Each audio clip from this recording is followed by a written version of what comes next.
Hello friends, இன்றைக்கி நம்ம சேனலில் பெருங்காய பவுடர் எப்படி பண்ணுறதுன்னு பார்க்கலாம். கட்டி பெருங்காயமாக நான் எடுத்து வச்சுருக்கேன்.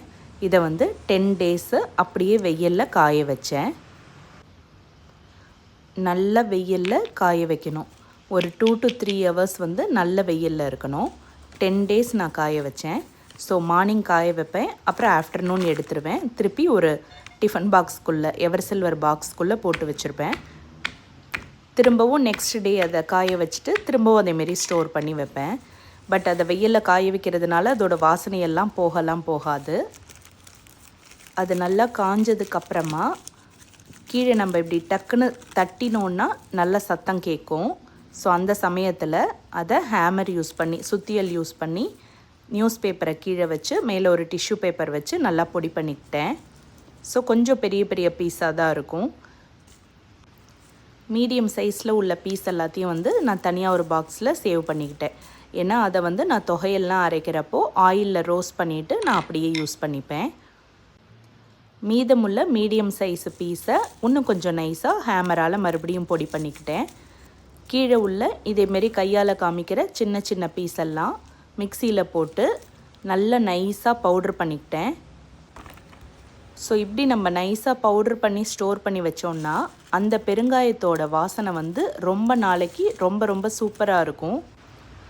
ஷாப்பில் நம்ம அவசர தேவைக்கு வாங்குகிற அந்த பெருங்காய பவுடரை விட இந்த கட்டி பெருங்காயமாக நம்ம வாங்கி அதை நம்ம மிக்சியில் பவுட்ரு பண்ணி அதை நம்ம ஸ்டோர் பண்ணி வச்சுக்கிட்டோன்னா ரொம்ப நாளைக்கு அதோட வாசனை அவ்வளோ சூப்பராக இருக்கும். ரசம், சாம்பார் எல்லாத்துக்குமே அந்த வாசனை தூக்கி கொடுக்கும் அது. இப்போ இதை மிக்சியில் நல்ல நைஸாக பவுட்ரு பண்ணியாச்சு.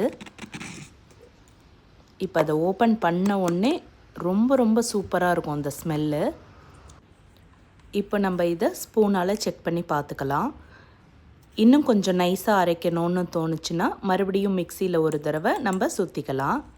எனக்கு இந்த பவுடரே போதும். ஸோ அதனால் இதை என்னோடய பாட்டிலில் நான் ஸ்டோர் பண்ணிக்கிறேன்.